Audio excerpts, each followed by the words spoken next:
Hey, they tell me I'm live. I'm live. Welcome to DigiNinja Dealer School. Welcome to DigiNinja Dealer Academy. Welcome to Get Learnt. That's what I call it anyway. Today, we're going to get learnt by a very, very smart guy. I'm going to recap what we've done so far this week. We've kicked off a brand new series of Live at 11. Live at 11. My producers have done a fantastic job getting us ready. I've had some super guests. We've had Glenn Lundy. We've had April Merritt. We've had Jonathan Dawson. Tomorrow, we're going to have Paul Sullivan with Feel Good Friday. But today, this is the DigiNinja Dealer School.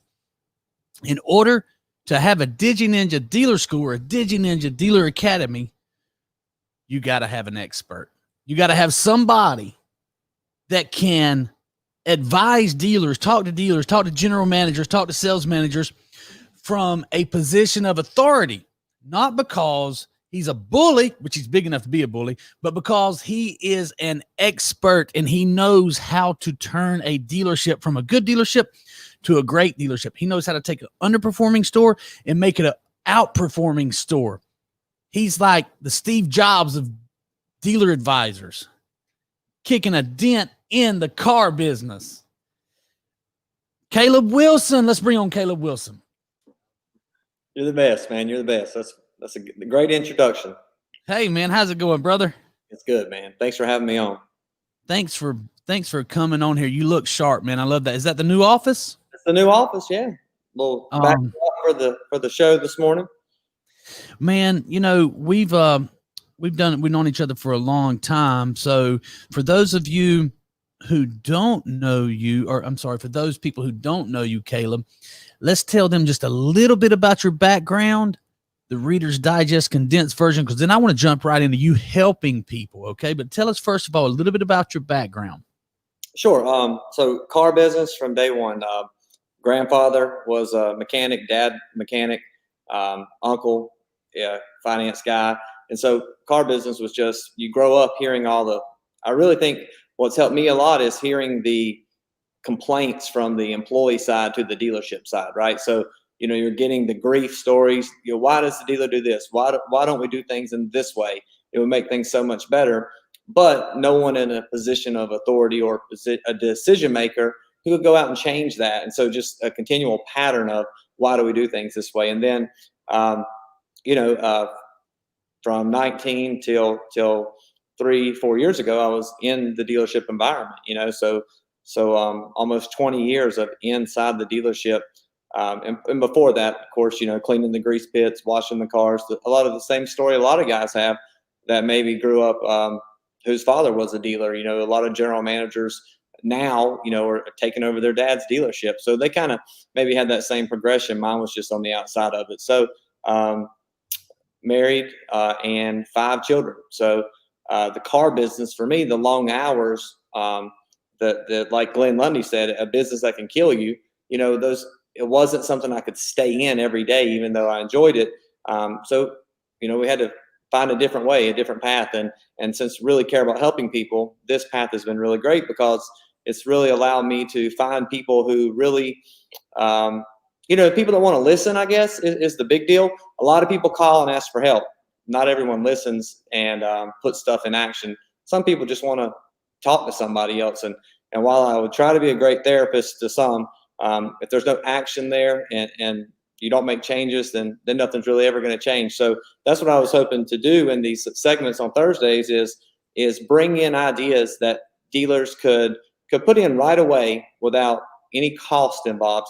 It's not a widget. It's not a sales. It's just a technique in the store, things that dealers can change that's not going to cost them any money, just implementation and maybe a different way of thinking. I got you, man. So, credential wise, I know you've ran some dealerships, general manager. You also worked for a big training company, national training company. Who did you work for? I worked for the Cardone Group and with Grant Cardone's company. And we went around and we fixed broken stores. And, being in that situation at the time, Grant was doing the TV shows and wasn't doing these big conferences yet, but he had just done the Turnaround Kings TV show. And so when we came into a store, a lot of those dealers were looking at us as, hey, these guys are going to fix all our problems. They're going to make it great. And then, of course, we ran into dealers where they didn't think anything was wrong, just the manufacturer was either picking on them or it was environmental. It was a lot of complaints. And so the things that I've learned how to do is regardless of the dealer situation, give them things that will work, that they can track and they can see working, so they don't so they don't have to, they can see. Everyone wants instant gratification in today's society. So the things I like to do are things that they can see a result with right away. And that's a lot of the stuff that we did learn at Cardone that then I took and put into place in dealerships and saw dramatic increases. So it's not just, sometimes with training, you tell somebody how to say it. It's like like the salesman. A lot of the sales managers are really, really good at sitting at the sales desk and telling the salesperson what to go say to the customer. But when they go out to talk to the customer, it's usually, hey, how cheap do I have to sell this car to get you to do it right now? Right. So a lot of that's where training and application separate. Is a lot of dealers will tell someone or train someone how to do it, but they can't put it in action. So it's finding someone who can bridge that barrier is a need that a lot of dealerships have. Absolutely. So let's jump right in. You are more than qualified. I wanted to get a little bit of your background there. Ran dealerships, worked for Cardone Training, and have turned around. You yourself have been a turnaround king. So let's jump right in. Do you have, from what I understand, you have 5 key points? Is that right? 5 key points that a dealer or a general manager, dealer principal, general manager, even a GSM could implement on day one. Or let's say they've been there for 5 years, but it's not going exactly like they want to. Do you have 5 steps? If it's not 5, tell me how many steps you have and give me an overview of what you want to point out today. Sure. So anytime, and this show is really geared towards general managers, dealers, and general sales managers. But of course, salespeople can take all this in. And listen, you may be a salesperson and hear a great idea in these shows that we do, and you may not get to put it in place till 5 years from now. But at least when you get the opportunity, you have some things that you can go ahead and go in the door and start off with. So a lot of times what happens when a general manager gets a new opportunity, so they go into a store, and typically they go in because that store's broken. I mean, you don't see a lot of people just quitting. The guy's kind of made it to the pinnacle of his career a lot of times, and and he's a partner in the store, or he's worked his way into that position, and so they don't just want to leave.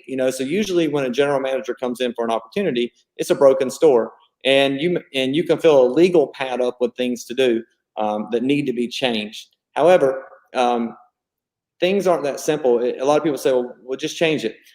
A general manager faces a lot of issues, right? So when a general manager starts in a store, if they're the son of the dealer, which is great, they have a relationship, right? So let's say that general manager's 30 years old. They become the general manager. The dad's the dealer.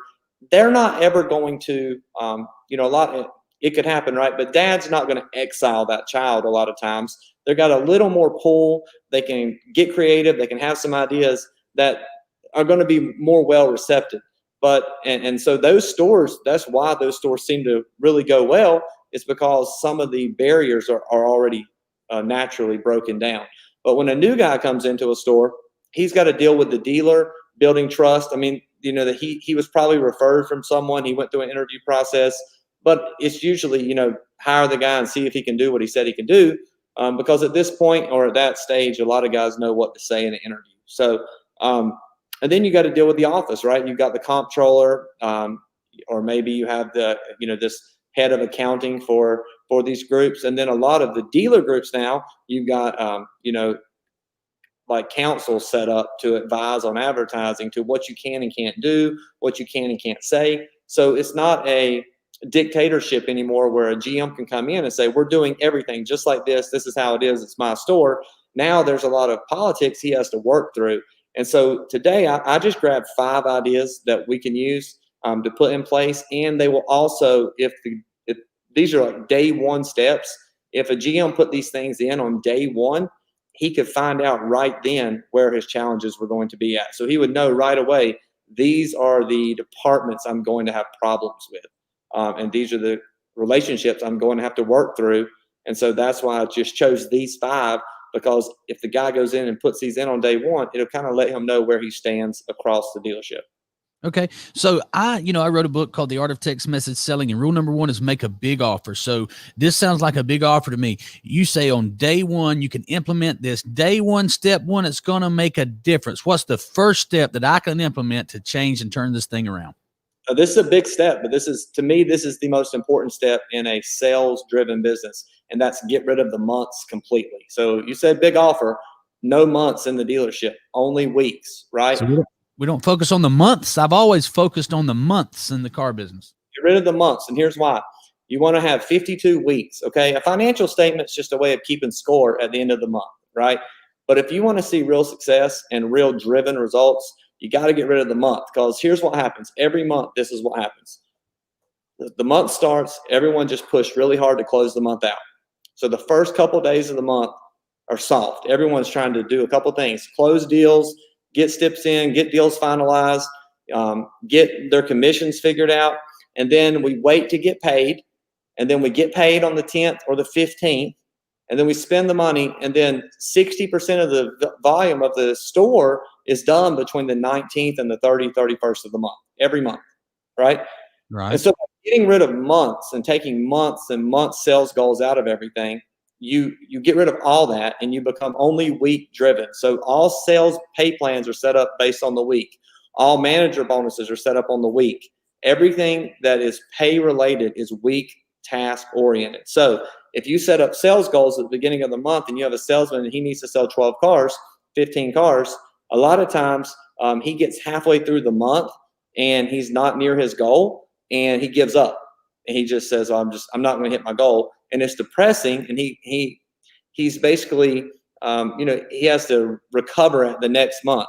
So instead of having 12 opportunities a year to be reborn with a weekly system, you have 52 new chances to just come back strong, new attitude, new desire, new fire, and still hit your pay goals throughout the month. And it will really completely change the dealership. And so getting rid of months and going to weeks, we'll see giant increases in sales right away, because everyone, we've always had these fast start bonuses, 7 by 11 or whatever. Dealerships do fast starts because it works. So why not do a fast start every week? Why not have every single week being the end of the push? So you set a goal. You do a 50 car goal with a stretch to 60 and a premium at 70, or you step it out. So we have a goal, a stretch, and a really big goal, and everyone gets paid on that goal. So the salespeople, the sales managers, the general manager, everyone's paid bonuses that are tied to hitting those goals. And there's a lot of different. We could get in that on a different phone call. Any dealer could call me directly, and we can talk about how to set that up.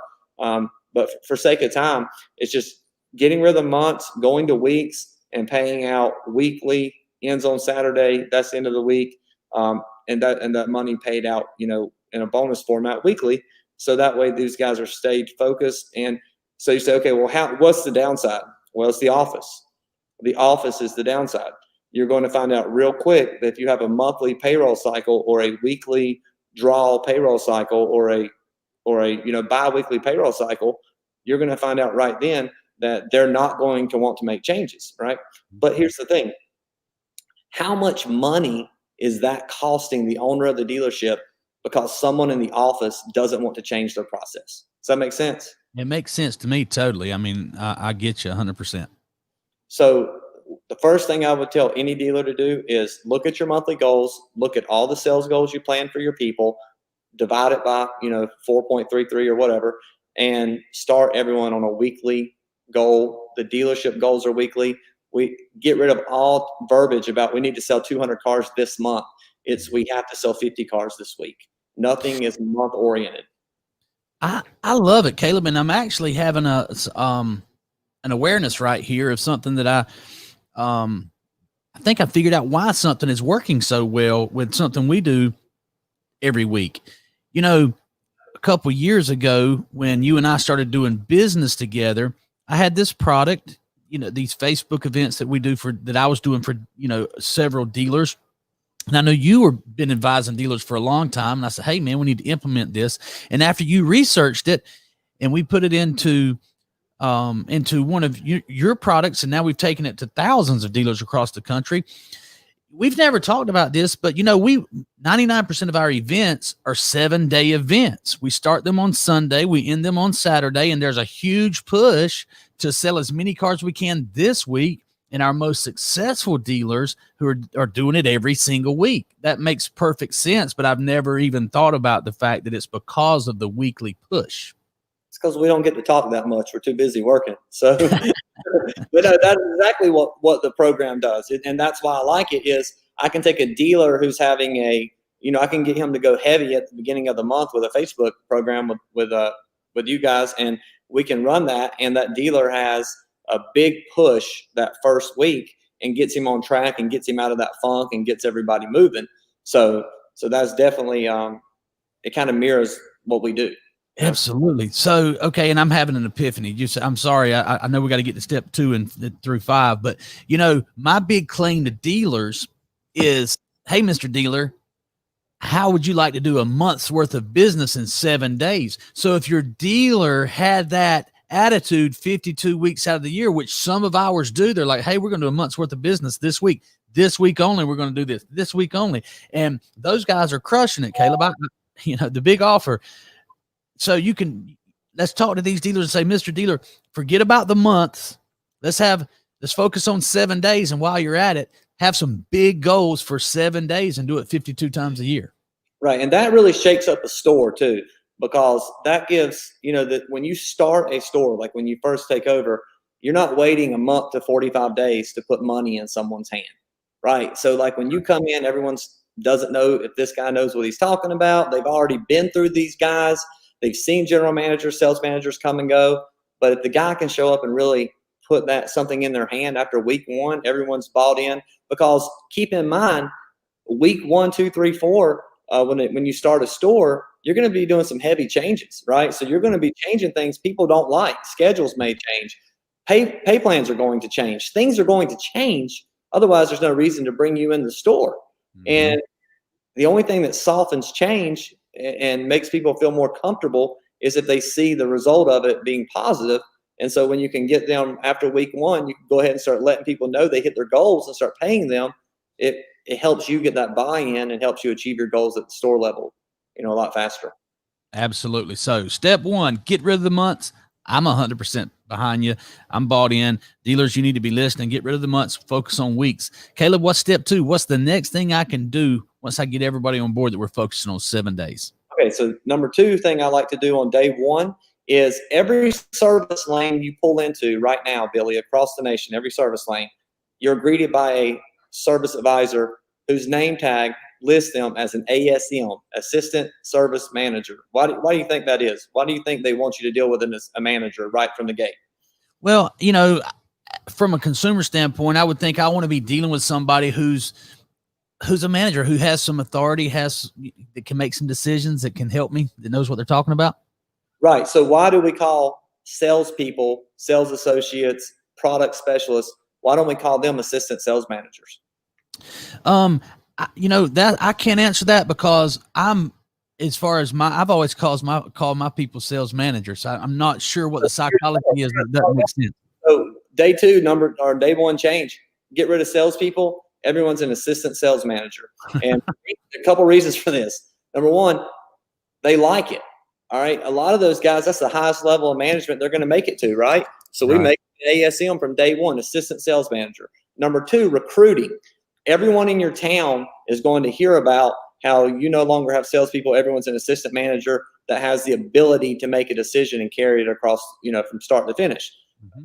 Third part of that is your gross is going to increase.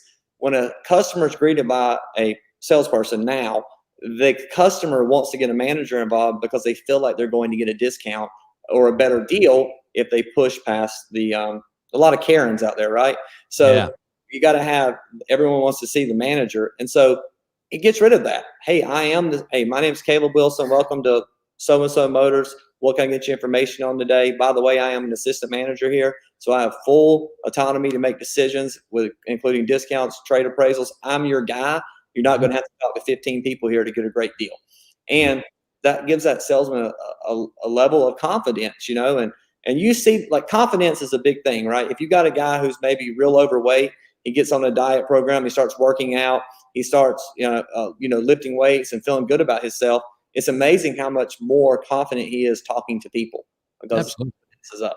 Well, you make that one change on your websites, change their title from salespeople to assistant sales managers, get the name tags out there, and just watch what a difference it makes. It's a big, big, big change, and it makes a big difference. I totally agree, Caleb. We don't have salespeople. You and I and these co-companies that we run together, we don't have salespeople. Every one of my people, they deal with their dealers, and they're the sales managers. So I'm totally bought in on that, and I wish more dealers would implement that. Dealers who implement that will increase their recruitment and their growth, just like you say. So we're going to get rid of the sales. We're going to get rid of the salespeople, and I understand what you mean by that. And we are going to focus on the weeks. This is all day one. These are big changes. I see how you could shake things up. What is day one, step 3? Day 3, this is a big one. And it's forget the CRM, okay? Now, you need the CRM, don't get me wrong, but you have to forget about it if you're a new general manager or if you want to restart your store, okay? Right. There's so much trash in your CRM, all right? Mm-hmm. You went through people who hid stuff in the CRM. Everyone they didn't want to follow up with got marked as can't buy. Every lead that came in that messed up the lead closing ratio that the old GM had, that the BDC manager had to keep, was deleted. Stuff was cleaned up because we hear this term like managed by the numbers. You can't inspect what you don't expect, or you can't manage a lie. These things get tossed around dealerships. The reality of it is every BDC manager knows what that general manager wants to see. Right. They want to see that 10% internet closing rate, 15% phone, 35% on walk-ins. So what happens? You have 15,000 people in the CRM, and they just hit delete, delete, delete until those numbers look good, and they get to keep their job another month. Yeah. And letting that be the culture of your store will keep you in a low-level store. It'll keep you there. When you're managing your store just by numbers that the CRM tells you, you're asking for failure. So I say get rid of it. Keep it. You're going to use it. Your third-party leads are going to come in, but it's not how we're going to manage our day-to-day activities. So I use giant Post-it notes that you see. They're like 3 foot by 2 foot giant Post-it notes, and I'll have 3 of those with me all day. So every morning I've got 1, 2, 3 of those, and on those 3 Post-it notes is 3 very simple things. Every walk-in we had the day before, every internet or phone lead we had the day before, and then appointments for the new day. So if I'm having a sales meeting and I've got 10 sales guys in front of me, that day, if they don't have 4 appointments set, they have no plan to sell a car, because half are going to show and half are going to buy. So if a guy tells you in the sales meeting, hey, Billy, I've got 2 people coming in today, Mr. and Miss so-and-so, Mr. and Miss whatever, I know as the manager, only one of them are going to show up, and then only one of them are going to buy a car. So right now I've got a 50-50 shot at selling a car for that salesperson who's really jacked up, pumped up, and excited because he has 2 appointments for the day, but I know he's really set up for failure. So I've got to help that man have 4 appointments for the day so that he can hit his goals. So when you go around that table in the morning and you ask everyone what you have for the day, you put it on that Post-it note.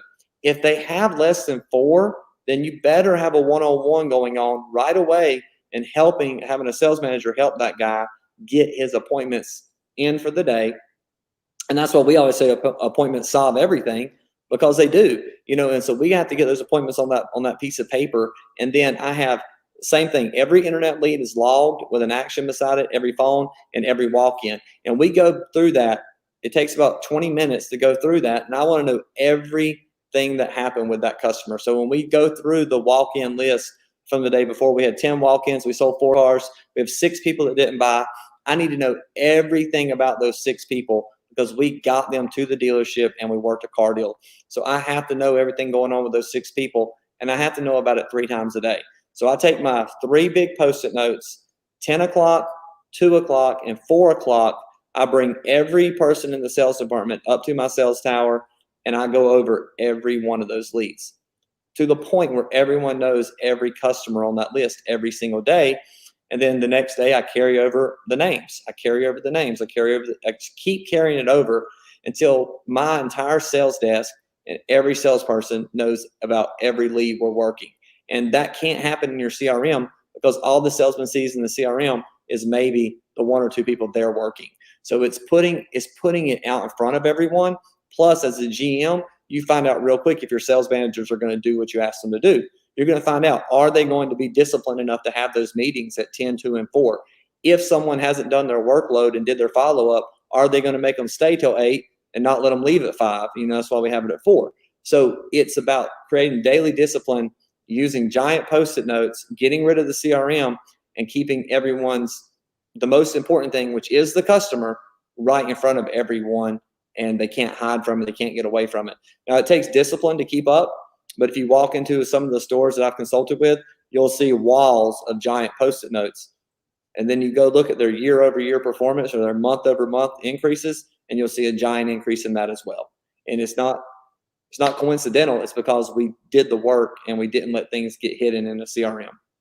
So, dude, there is no such thing as coincidence. And let me just say right here, if you're watching this, pay attention to what I'm about to tell you. You need to go back and listen to step number 3 and take notes. Caleb just gave you the entire operations manual of how to run your day-to-day sales floor. I've never heard it put better, and we could have an entire show on step 3. Caleb, this is a really big deal, what you just said. You told people exactly how to work their entire sales force every single day in step 3. So that alone, in the future, I want to really break that down. But for those of you who are watching, go back, listen to step 3 again, and take notes. There's not a better way to run your day-to-day sales, and the proof is in the pudding. I've seen it in all of Caleb's dealerships. So to comment on step 3, get rid of your CRM. And I love what you're saying there. And then you don't mean totally get rid of your CRM. So I'll let you clarify that. Right? Just paper, not PC. The computer it's great. It keeps up with everything, but you have to still use paper. So, like if I'm the general manager and I start the morning meeting and I go down the list and I go, okay, Billy Merritt was here yesterday. Billy did not buy a car. Who is calling Billy this morning at 10 o'clock? And that's the sales manager's responsibility, right? So sales manager says, I'm calling him at 10. Okay. When I go up at 10 to the sales tower and I say, hey, Mr. Sales Manager, what did Billy say? Well, he didn't call. Okay. Well, I need him recalled before 2 o'clock. And then if he didn't answer by 2, I need him recalled before 4 o'clock. And I want to know that I want my salespeople to see that I'm holding the management team accountable so that they can hold the sales team accountable. And it's a circle of respect. And it's not just someone telling somebody what to do. Yep. So let me take a minute here to question you on something, because and I know you've been a big part of helping me design DigiNinja. Let me tell you exactly what DigiNinja does and see if this fits into your daily operations here. The DigiNinja sales CRM is focused on one thing, which is the incoming leads from all your sources, especially Facebook, because 70% of all Americans are on Facebook. So what DigiNinja does, it takes those leads that come in, and we answer those leads in real time with smart people, real sales managers, ninjas, and we provide the information and set those so valuable appointments that you're talking about. Okay, we do that until that person stops talking to us, and just like any good CRM BDC manager, we're going to put that into a inactive file so we can focus, just like your Post-it notes, on the day today and the day before, and those which carried over until they're absolutely sold, dead, or inactive. Okay, and then what we do after 3 months is we go back and we touch all those inactive ones with another big offer. Would that fit into your daily operations, the way you run a dealership? Absolutely, because it takes some of the task off for the dealer. So I'm glad you brought that up. And this isn't one of the things. This is something I would talk about a dealer, and some of my dealers that have been with me a long time. Something we talk about is capacity workload. So stick with me here. I'll just use simple numbers. Let's say a dealership gets 10 walk-ins, 10 phone calls, 10 internet leads a day. So 30 people a day. All right. We know that we're going to touch everyone until they die, right? And for the first 7 days, we're not going to let pressure off. Call, email, text, we're going to stay on top of that customer. So you have a rolling average with just 10 leads a day, which is very small numbers, of 210 contacts a single BDC agent needs to make to follow up with 1 day's worth of workflow, right? So you say, well, it's 210. That, it's reasonable. It's not reasonable if it takes 1 minute per conversation. It's 210 minutes. You mix in bathrooms and everything else. The day's gone, right? If they just have 1 minute conversations, they do not have productive follow-up with anybody in the store. So you can't manage a store in today's marketplace with 1, 2, 3 BDC agents. You have to have a partnership with a group like BMM, that we are able to bring to the market, and have the DigiNinja team there with 80 plus people who can really jump in and work leads for that dealer. The only way to minimize it is by having more people on your team. But it has to be affordable, because if you really built your BDC how it should be built in the store, you really probably would have to invert it with salespeople versus BDC people in numbers, and switch it around to have a really solid foundation of follow up. So most dealers are just getting the cream off the top, and then they're just getting the flow of work that's coming through, the hot leads, and then a lot of the outsourced BDCs. Here's the real issue. They don't know anything about the car business. They don't know anything about the car deal. They're just talking to people saying, hey, would you like to come back in? Customer says yes. The reason we sent them home is because they had a 420 credit score with 3 repos, and we couldn't help them. And we wanted to be nice about it. So we said, hey, we'll give you a call later. And we never followed up. And instead of just looking at the customer and saying, hey, you made a lot of mistakes and you can't buy a car right now. And so with having like these outsourced BDCs, and not having one that really understands the car business, it actually just adds more work for the entire team at the store.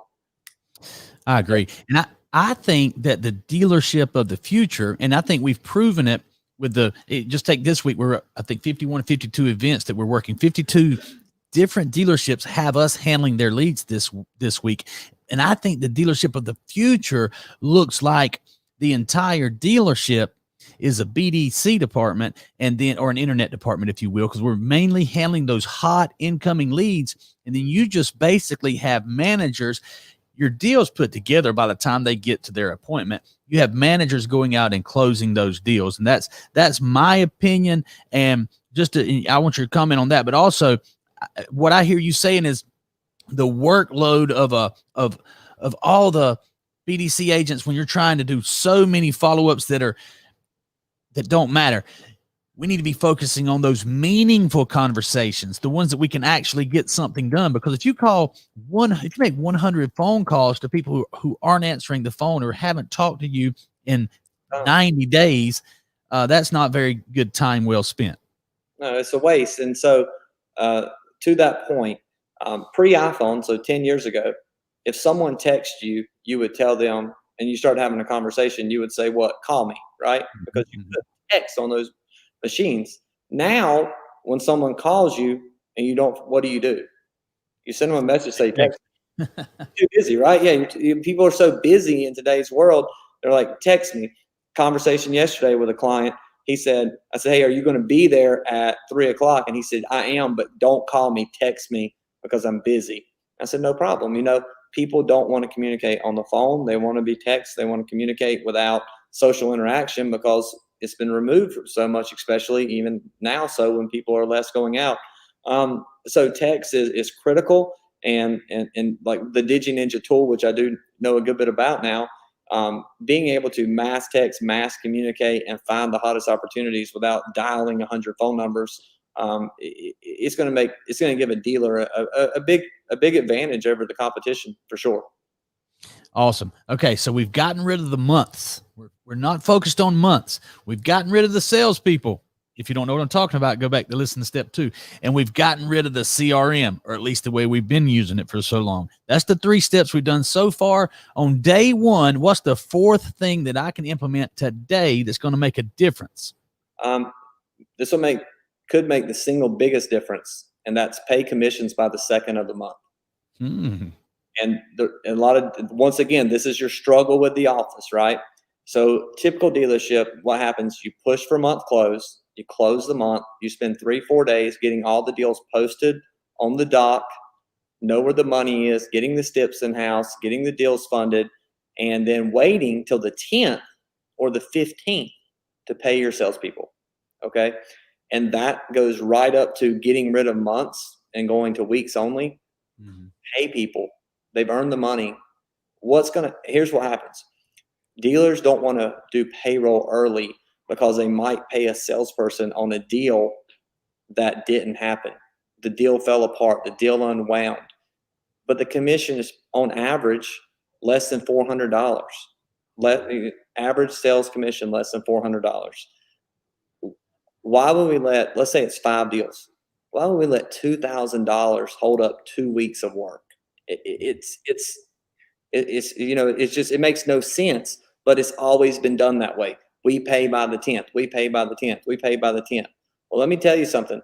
You want to really see your months go bad? Keep doing that and watch your managers quit on the 10th. Because here's what happens. They get a new job somewhere else. They know they can't take the new job until the 10th or 15th so they can get paid for last month. They do a horrible job for 2 weeks because they're already leaving. They're already mentally checked out. It will be better. You will lose $100,000 in those 2 weeks. That would take years of the commission overpay to make up. So if you pay people by the second, at the first, if you can, all you have to do is manage your office accordingly. Deals have to be on the dot, period. Deals aren't left in the finance office. No one goes home from the finance department if the deals aren't turned in. Guess what? The office doesn't go to lunch at 12 o'clock if the previous night's deals aren't posted. It's just a policy. It's making that dealership run so well-oiled machine-like where a deal's ran, the steps are collected, the deal's turned in before a finance manager goes home. The next morning, those deals are posted before the office staff leaves for lunch. And you know where you are. Plus, how many general managers get to the end of the month thinking they made a certain amount of net profit, and then all this stuff floods in those 7 days after the month, and what happens? The guy gets depressed. He has to go tell the managers, I know you thought we did 500 grand in VG, but we've got 100,000 in chargebacks and this, that, and the other. So no one's making the money they thought they were going to make. And now they're depressed for a week. Whereas if you just pay people on the first or second, have the office be doing their job properly, because general manager's job is not just to fix the sales department. You have 3 departments or 4. You have service, parts, sales, and office. And the office is just as important as the other 4.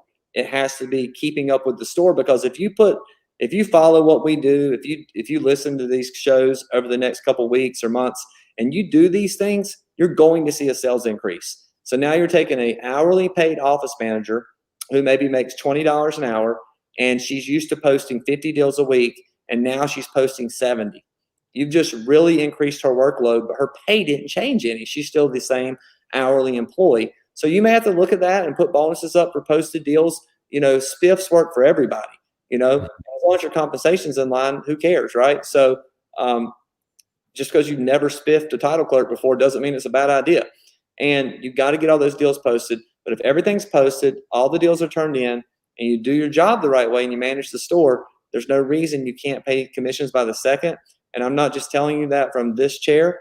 All 3 of the stores that I ran for over 2 years, commissions were paid on the first or second. So you've actually implemented these steps you're telling us about. Right, absolutely. I'm not just giving you advice that I haven't done. These are things that work, and you get rid of all the employees who are going to quit and wait 15 days to leave on you, and you get rid of all the depression of waiting on my check and then getting busy again. So paying commissions by the second goes hand in hand with getting rid of months. Okay.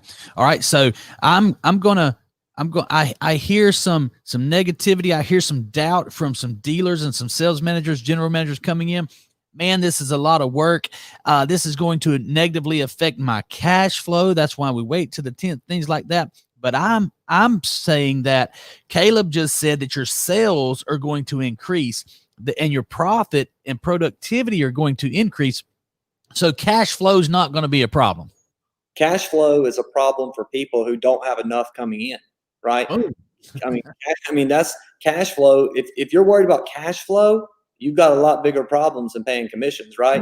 I love it. Love it. It's reality, right? Cash shouldn't be a decision. And I worked for a dealer one time. He said he didn't care what the net profit was in the store. He only cared about how much operating cash he had on hand, because that was real money, and a financial statement can say whatever you want it to say. If you don't believe that, ask general managers who have seen it change. Airplanes show up, all kind of extra expenses show up, right? So financial statements can be adjusted.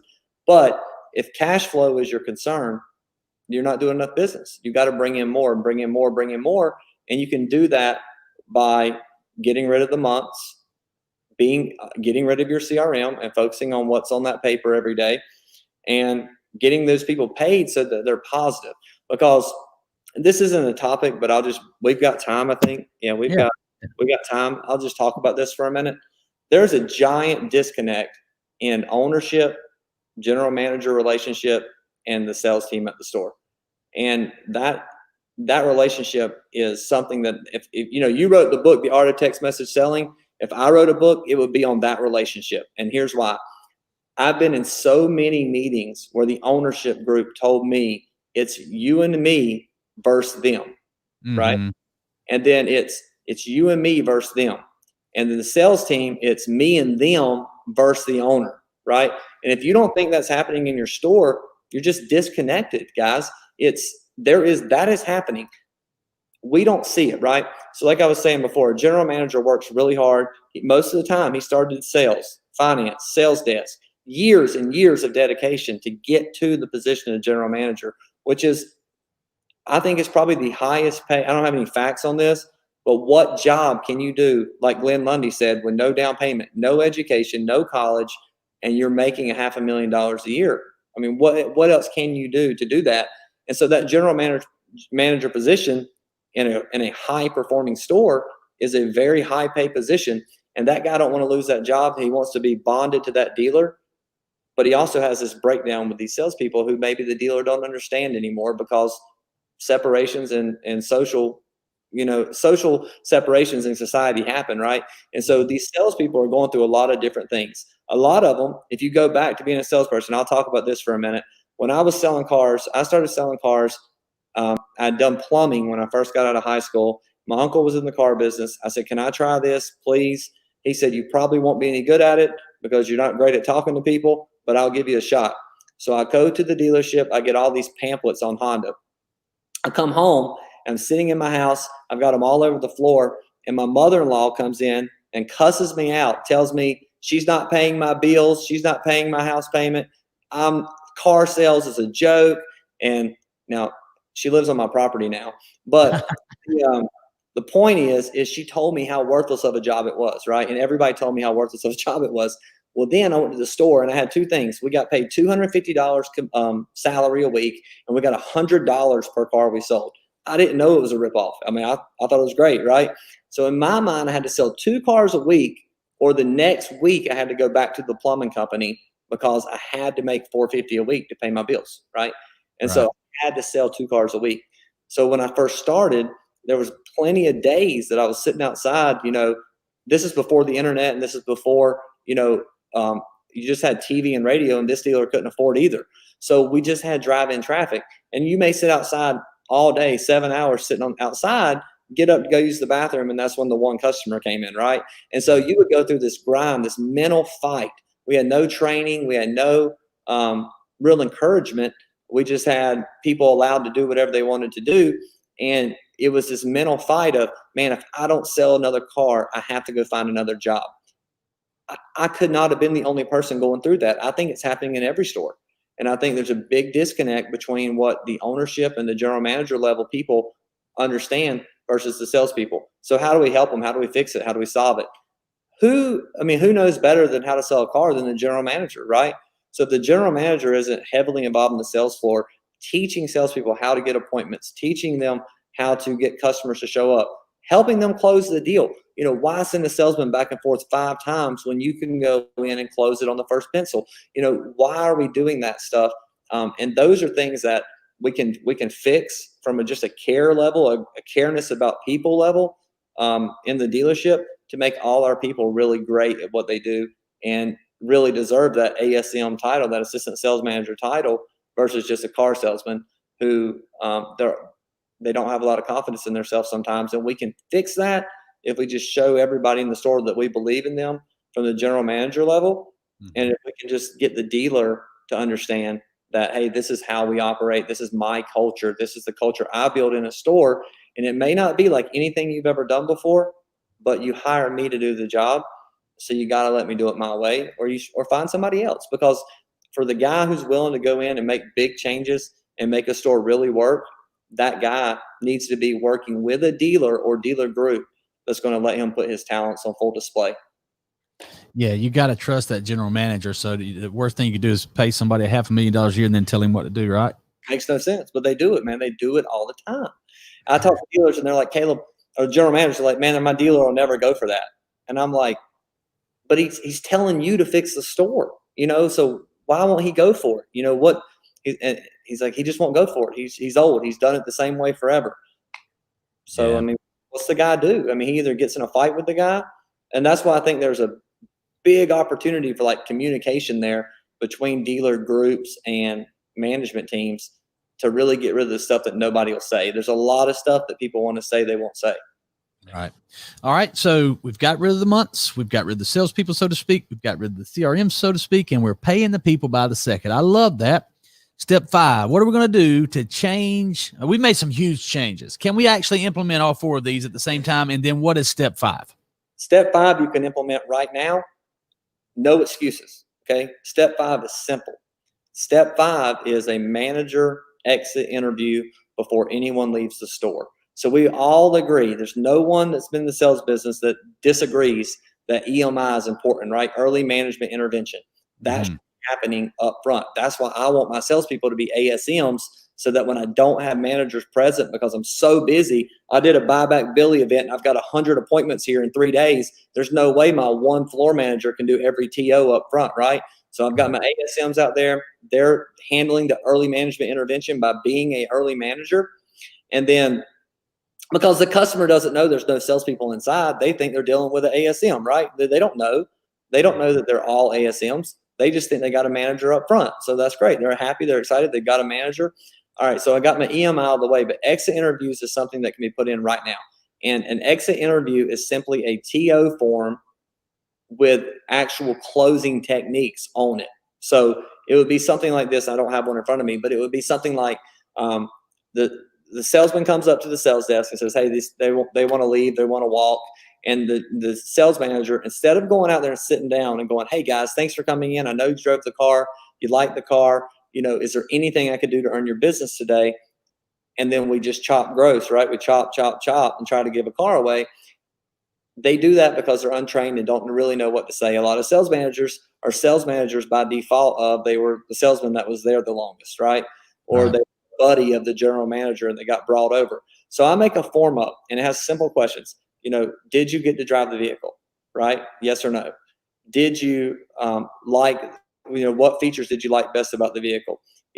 Did we provide you with a trade appraisal up front? Okay. Were you happy with your trade value? And I'm going to ask a couple questions. So then after I ask the questions and I ask the customer, I'm going to use those questions to set myself up for a better close. So I'm going to say something like, hey, Billy, you drove the car. You love the car. We appraised your vehicle and you were happy with the appraised value.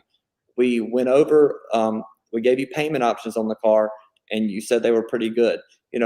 What is it that's keeping you from buying that car today? We've asked all the right questions. So if one of those questions are, no, I hadn't drove the vehicle, then we have to drive the vehicle, right? If it's, I didn't get my trade appraisal, it's not here, then we have to still appraise the car, whether it's there or not. So we go ahead and get everything that would be a decision factor in a deal. And then we offer them, a discount to come back, maybe a $300 voucher to come back, maybe a free oil change, but we're going to do something to bring them back into the store if needed. But typically what will happen is you'll find the real objection right then. They'll say something like, well, I got to talk to my husband. Right. And we could we can close that easy, by knowing what to say when they tell us that objection. But we got to get the objection out, and exit interviews will do that. And then if you take the exit interviews and you match them to the Post-it note board, so the next morning you had 10 ups like we talked about, you sold 4 cars, you had 6 people that didn't buy, I better have 6 exit interviews or I need a different manager because they're not doing what we agreed to do, right? So exit interviews is a great way to track to make sure TOs are happening as well. Wow. So this is a Billy Merritt ideal right here. Ideal. Hard work gets everyone's respect, whether they admit it or not. That's what you see the sign behind me. And if I had a general manager come into my store and he, a new store, he took over. I got a new general manager. I'm the sales manager. I wish they should have promoted me, but they bring in Caleb Wilson and Caleb, he gets rid of the months. He gets rid of the salespeople, makes them all managers. He uses the CRM, but then most importantly uses his big Post-it notes, and it's where we can see it on paper and it's visual and everybody knows every deal that's going on. He implements that. He gets me paid by the second of the month. And then if nobody else can do it, he makes sure that everyone gets an exit interview.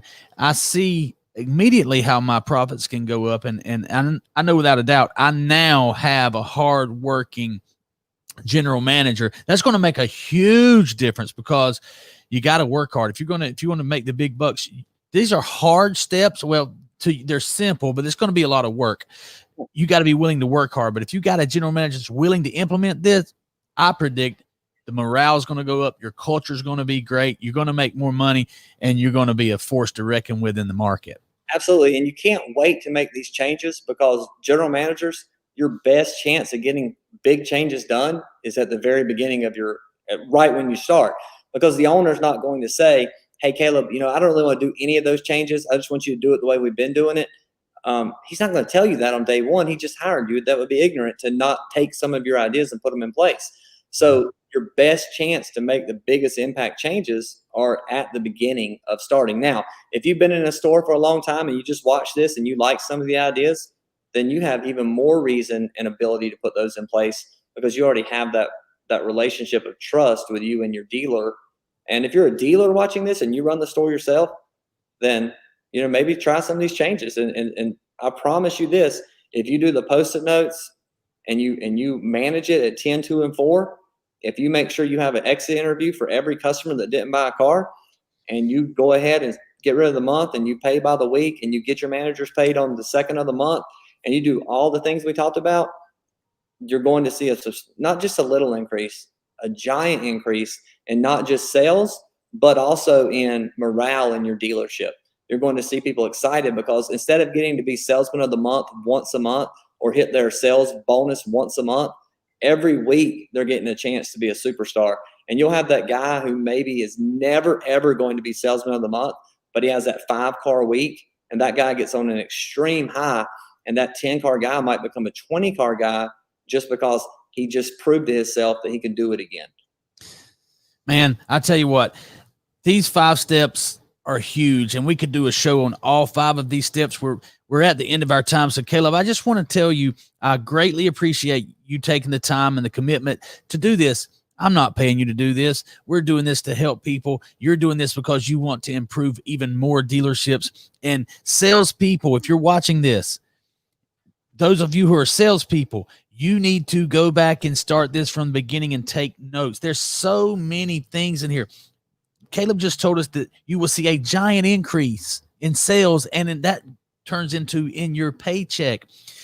The same is true for sales managers, general managers, finance managers, and of course, dealers and dealer principals and general managers. So guys, if you are serious about improving your store, or you're about to take over a new store, or if you want to learn more about this, go back and start it over. Take notes. I took notes. I learned some things today. We're going to be bringing you this every Thursday.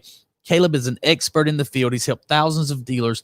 I can show you 50 of them that he's helping this week because I'm a part of that. And we're going to bring this to you every single Thursday. It's been a tremendous show. Caleb, thank you so much. Tell people how they can get a hold of you. If I want more of Caleb in my life, what's the first thing I need to do? The first thing would be just message me on Facebook. Just send me a messenger request. Let's become friends. Let's talk. I do not charge anything for consulting for dealers. That is a free service. I'll work with any dealer at absolutely zero charge because I really want to help people. And I think it comes back, right? I mean, obviously I work in advertising, and I offer really only Facebook. That's what we do now because it's all I really believe in as far as making an instant impact. But the rest of your marketing strategy, any of that stuff we can talk about. We'll be doing that on these shows. And that's what I was going to talk about next week was brand strategy, how to build a brand strategy for your entire store. But if they want to get in touch with me, just Facebook is the best way. And like I said, there's no charge for consulting. I'll be glad to talk to you at length. Give me your store. I'll do research on your store. I'll tell you what I would do based on your market. And like I said, all that is something we just offer as a chance to meet new people and build new relationships. Well, man, I know you have a 12:30 and I have a 12:15, but guys, just to reiterate, Caleb Wilson, he will work with you for no charge.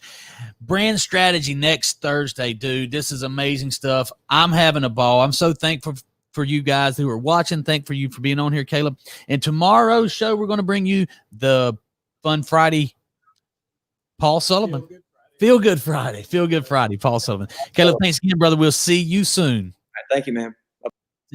All right, guys, we're out of here. Till next time.